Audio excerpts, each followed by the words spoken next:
So with all the machining done, I'm going to do a dry fit on this. I don't normally do that, but with something like this, when there are so many sort of moving parts, I'm going to put one together just to give myself a bit of peace of mind, really, because I'm going to make two of these, and I want to be aware of any potential snags along the way.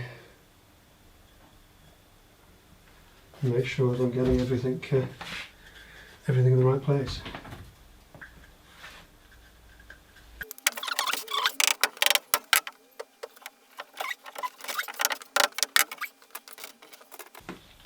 It's funny, I don't know why, but the dominoes into across the grain like this are a real snug fit, but the ones into the end grain like this, you can just push in, well, normally just push them in by hand.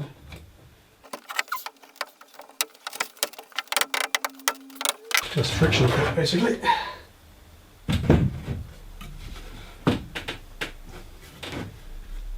I've got to say,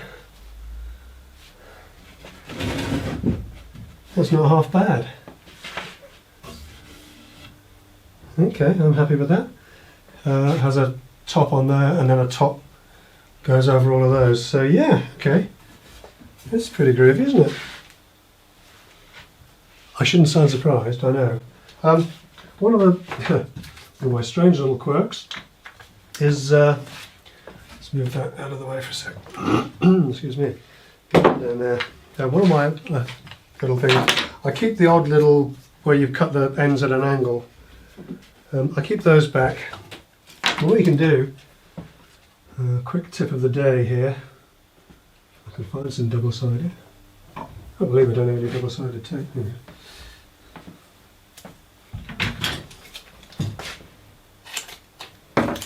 What you can do, a little piece of tape, a little bit of old sandpaper, doesn't matter what grit, whatever you've got. This is 120.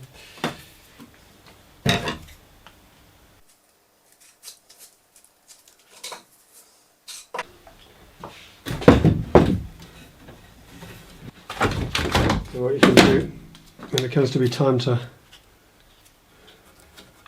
clamp this up for the glue up, you put these little ears on either side. The sandpaper gives just enough grip, and you just clamp that up nice and tight. And of course you can also do the same thing down here. Like that. Oops, like that. So pull that together. Good trick. So with the dry fit all done, I'm very happy with that actually. We can start doing this for real, so we just get this pulled apart.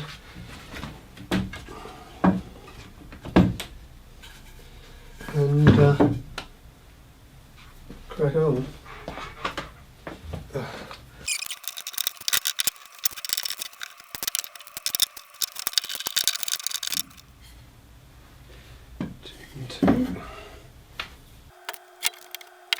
So the actual glue up goes pretty much as planned. I won't make you sit through the whole thing in real time, but one thing the dry fit does help clarify is the order in which the piece needs to be put together. If you get them out of sequence, you can find yourself having to prise things apart in order to fit an important component, and it can quickly become the kind of gluey mess that's best avoided.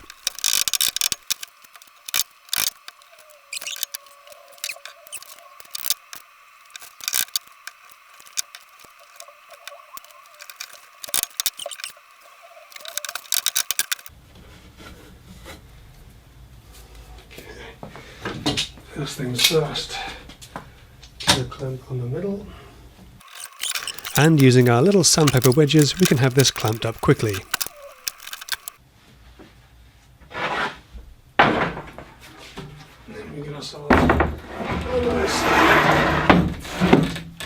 reference surface.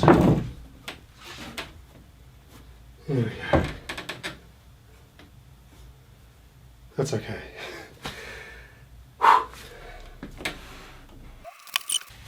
I hope that didn't come across as being too frantic. It's just that this glue, this adhesive, is only good for 10 minutes. You've got a 10-minute sort of open time before it starts to grab pretty fast. And with this number of joins, I didn't want to leave it that long. Slide it to one side, and then we can carry on with the other one. So with one trestle under our belt, the second is plain sailing, and I'll just shut up for a minute and let you watch in peace.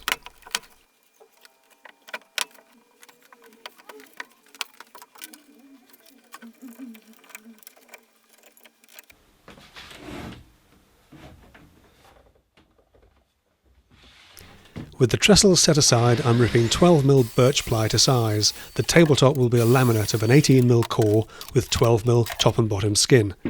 And I'm using the same thickness on the trestle caps that I'm cutting to size here.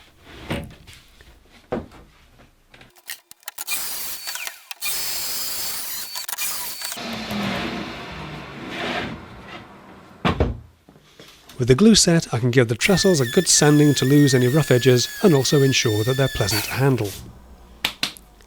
Okay, so we've got our trestles finished finally.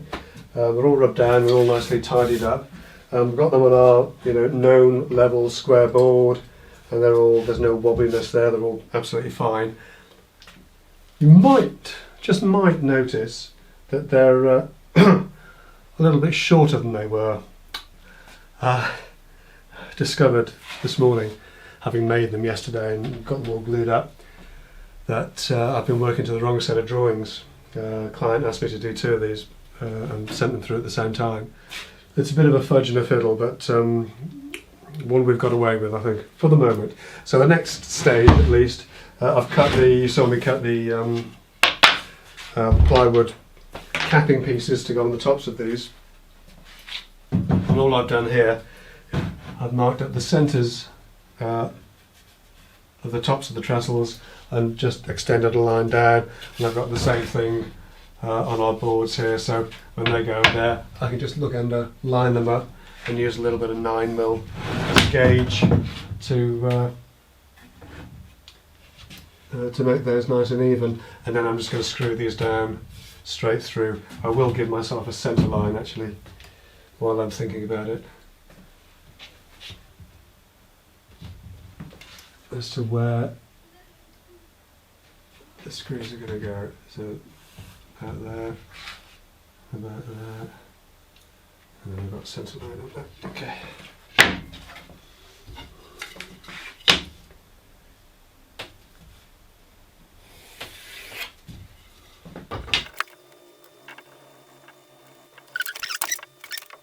I'm using a little bit of 9mm to get this level side to side. So what I'm going to do,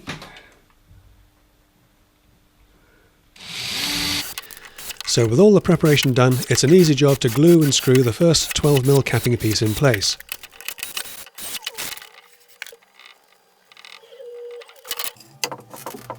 Following up with the 18mm core, then another piece of 12mm to top it off, all glued and clamped firmly together.